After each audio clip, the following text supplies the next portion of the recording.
இந்த உலகத்திலே மிக மிக முக்கியமானது என்ன அப்படின்னா, இந்த உலகத்தில் நாம் வாழ்வது, நீண்ட ஆயுளோடு வாழ்வது, செழிப்பாக வாழ்வது, இதெல்லாம் கர்த்தருக்கு மிக முக்கியமானது. நம்ம எல்லாம் ரொம்ப செழிப்பாக இருக்கணும், கடன் வாங்கக்கூடாது, சமாதானமாக இருக்கணும், சந்தோஷமாக இருக்கணும், தீர்க்காயுசோடு இருக்கணும், மாமியார் மருமகள் சண்டை இல்லாமல் இருக்கணும், அப்பா அம்மா சண்டை இல்லாமல் இருக்கணும், அப்பாவுக்கும் பிள்ளைகளுக்கும் சண்டை இல்லாமல் இருக்கணும், ரொம்ப சந்தோஷமாக இருக்கணும், சமாதானமாக இருக்கணும், டேலண்டடாக இருக்கணும். வி ஷுட் நம்ம எல்லாம் மக்கள் நம்மளை பார்த்து புகழ்கிற வடிவத்தில் நம்ம கீர்த்தியோடும் புகழ்ச்சியோடும் இருப்பாய். இது அவ்வளோ பிளஸ்ஸிங் நமக்கு தேவைதான்.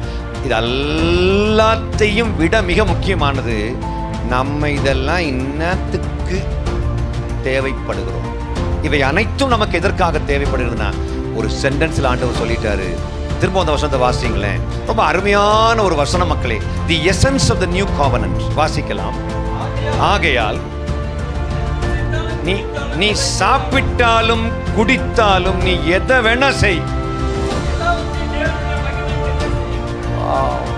நீ எதை வேணா செய், அதன் மூலமாக நம்மை படைத்த ஆண்டவராகிய இயேசு கிறிஸ்துவுக்கு மகிமை உண்டாகுமா அப்படின்னு பார்த்து பார்த்து செய்யணும்னு ஆண்டவர் எதிர்பார்க்கிறார். சொல்லலாமா?